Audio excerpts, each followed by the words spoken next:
Here's the thing about the Wifejak meme. It's like pineapple on pizza. Nobody asked for it. It's kind of weird when you think about it. And yet here we are having a full-blown argument over it. Except in this case, the pineapple is gender stereotypes and the pizza is our collective cultural psyche. Soggy, overcooked, and a little too salty.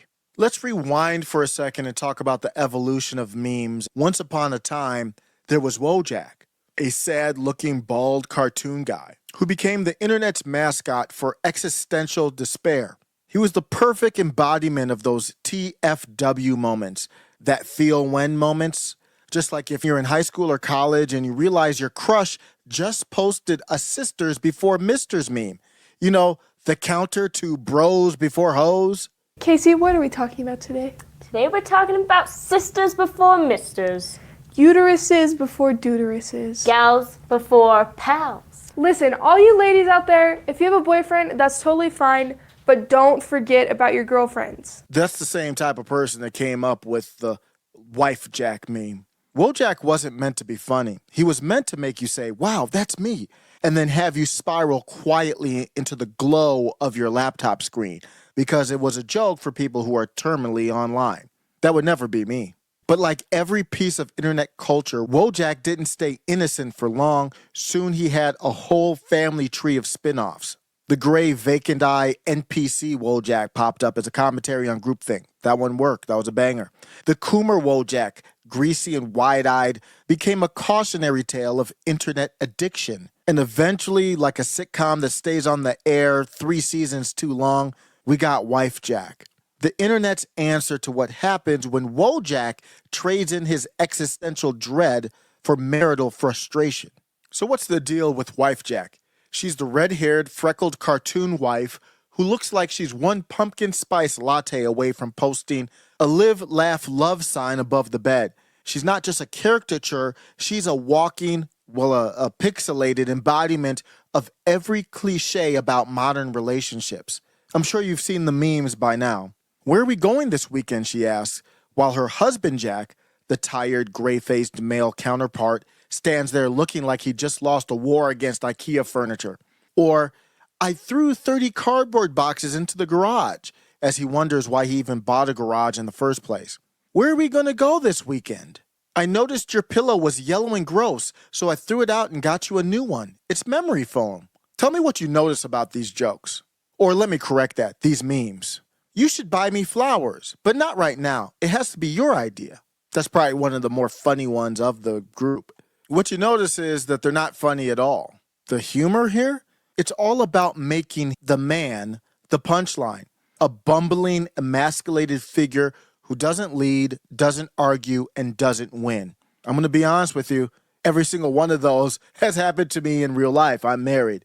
It's all true. That same energy is what led me to putting a mask on our 2-year-old during the pandemic. But the good thing is that experience, the pandemic, forced me to man up.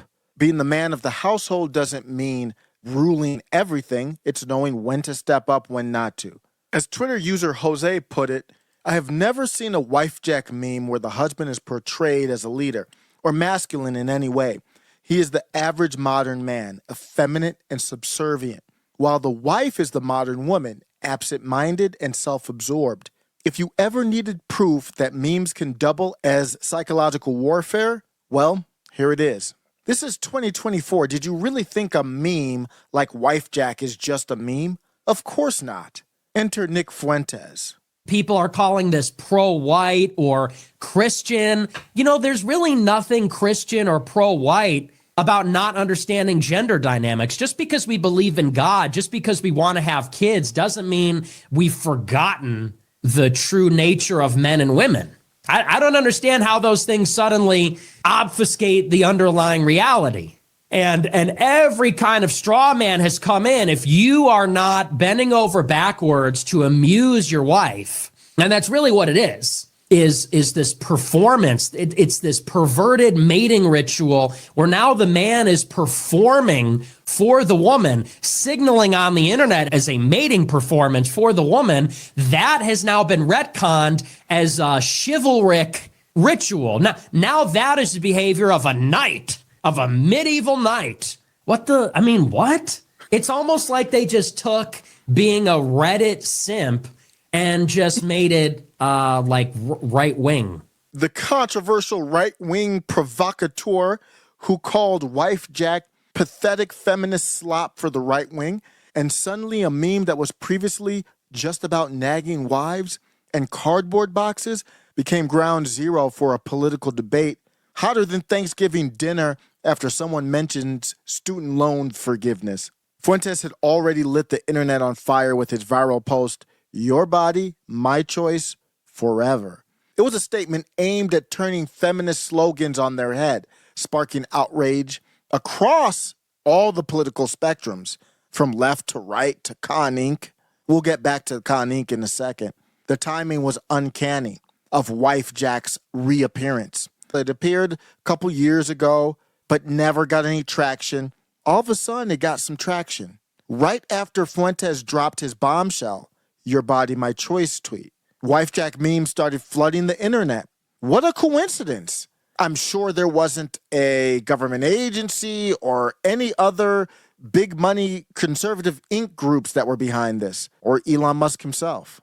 Yeah, I'm just going to say it. I think it was a calculated move by Conservative Incorporated to counteract Fuentes' edge with something softer, more family friendly. Remember when Nick Fuentes did the rant, he started it off with, "Hi, I'm your Republican congressman." Hi, I'm your Republican congressman. It's your body, my choice. And men, women again. Men win again. There will never, ever be a female president. I'm going to make a wild assumption. I don't think Republican congressmen liked that. Why would Nick Fuentes say that? Because we don't give an F, and I say we because I side with Nick Fuentes here, don't give an F about a Republican Party. Nick Fuentes' slogan that he had brought back to life, it wasn't his originally, it's his now after 100 million views on the post. The slogan was too raw, it's too edgy, it's too Nick Fuentes. So Conservative Incorporated, a term for these polished corporate right-wing political institutions, it needed something to tone things down. Enter Wifejak, a meme designed to show traditional domestic lifestyles in a lighthearted, unthreatening way. It's like using elevator music to drown out the punk band next door. On the surface, Wifejak memes are just harmless jokes about relationships. Like I said before, I can relate to them. I thought they were mid. I didn't think they were funny at first. I didn't think they were terrible at first. It reminds me a lot of the Oliver Anthony song that blew up. I've been selling my soul, working all day, overtime hours, bullshit pay, so I can sit out here and waste my life away, drag back home. That was AstroTurfed, and that song I liked at first, but then I found out, and I still like the melody of the song, but the cultural impact of the song, very similar to the Wifejak meme. What Nick Fuentes looks for is excellence in meme making. Memes are a very powerful medium, as you can see. That's why the debate over Wifejak is so heated now, because we're in an informational civil war, and memes are the power. It's not excellence. It's not American excellence, the Wifejak meme. It's not funny. It's not comedic excellence. It's not white excellence. It's not Christian excellence. It's not traditional values excellence.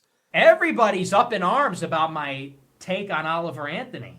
On Friday, the last show I did, I spent the first half of the show just going off on this ginger with the song. I thought it was a pretty good show. I thought it was a great rant. They're both gingers. It's kind of funny.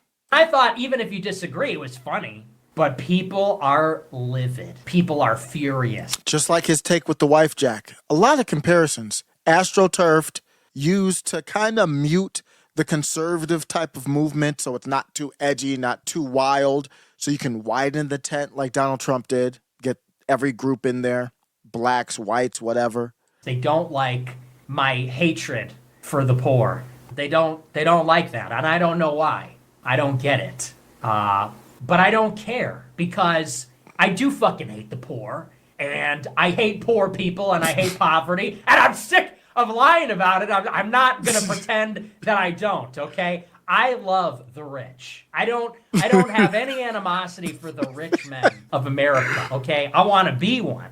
I want all my friends to be rich. I want all white people to be rich. I want to emulate them. I want to be one of them. I want to be among them. And it's like I said on Friday, that's the mentality that we need in the country. He doesn't want to be in the woods with his banjo crying about how poor he is. Wifejak is obviously not something that you're aspiring for when you go to get married. We understand these moments happen. It's just making fun of these little relatable common things that happen to everyone. It's kind of like Seinfeld. But the thing is, what is the actual joke of these things? Wifejak leans heavily into gender stereotypes. The overbearing wife, the passive husband, none of these things are good, and the endless domestic squabbles that make you wonder why they ever got married in the first place.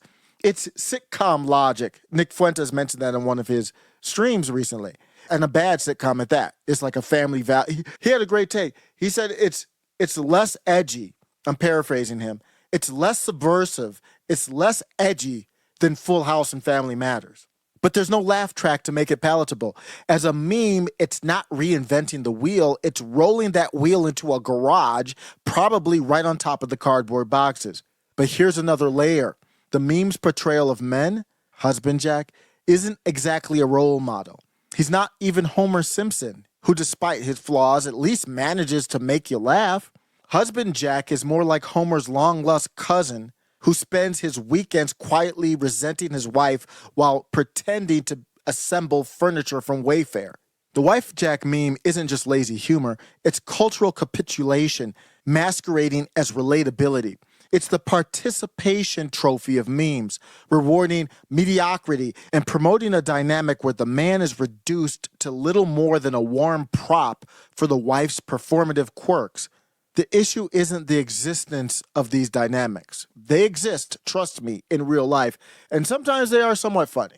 The issue is the deliberate glorification of this emasculated archetype as an aspirational standard. What we're seeing with Wifejak isn't a celebration of marriage or family. It's the safe-for-work branding of a deeper cultural sickness. It romanticizes a toxic version of subservience and calls it love. Husbandjak, the perpetually put upon, henpecked partner, is no leader, no provider, no protector. He's just there. And in a world that increasingly frames masculinity as a problem to be managed, this meme does nothing but pour gasoline on the fire. Memes like this are astroturfed to soften the edges of online spaces that were once unapologetically critical of modern failings. Think about it.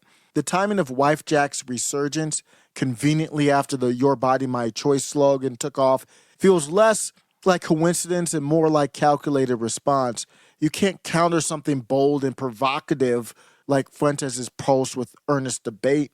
You have to neutralize it with something fluffy, something sentimental. They tried to dox Nick. They tried to say he was a Fed. They tried to send a fat vegan Jew to his place to knock on his door. None of that's going to work. It didn't work. This meme isn't going to work, but it's the best thing they got. Because you have to neutralize it with something like this. Neutralize it with something fluffy, sentimental, and Wifejak fits the bill perfectly. It's the cultural equivalent of swapping out a steak for a bowl of oatmeal. Not offensive, but utterly uninspired. If anything, the Wifejak meme is a sobering reminder of what happens when we let cultural trends define our standards for masculinity and femininity. This isn't a meme worth celebrating. It's a cautionary tale wrapped in bad art.